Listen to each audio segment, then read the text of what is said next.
Once upon a time, there was a grasshopper and a toad.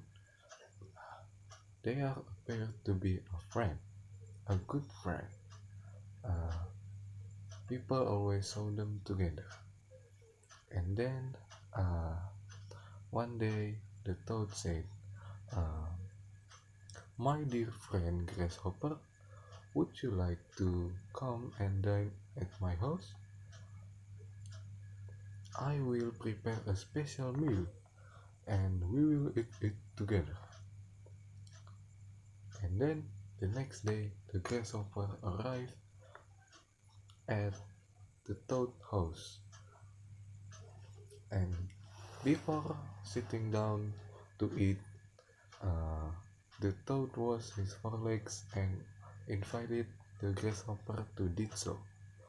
The grasshopper did so, and but he was making a loud noise. Uh, My dear friend Grasshopper, can't you leave your chirping behind?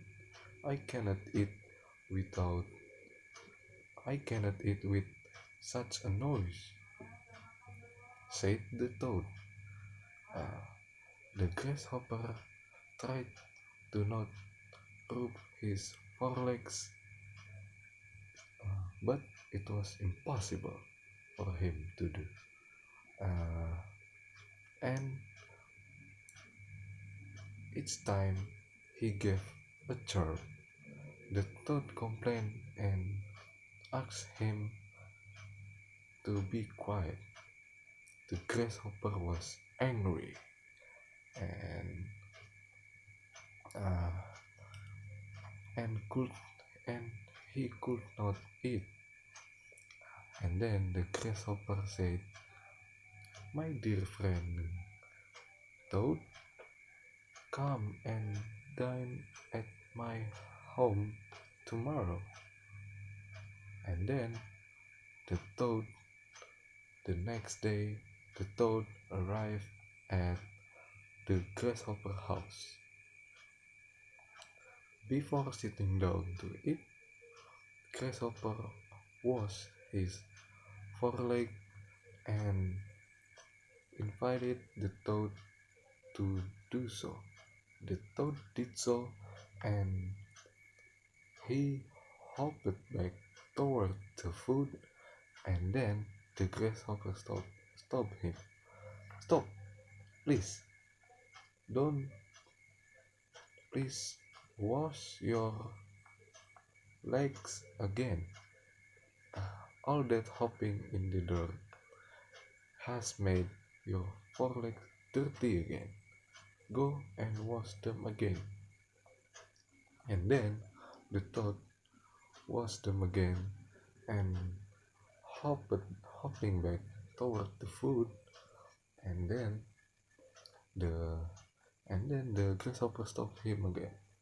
"Stop, please. Don't use, don't put your dirty paws into the food. Go and wash them again." But the toad was furious. "You just don't want me to eat with you. You know very well that I must use my paws and legs to eat. You know very well that, right?" yelled the toad. But the grasshopper responded, "You are who started it yesterday. You you you know, right? I cannot rub I cannot rub my legs without without making a noise."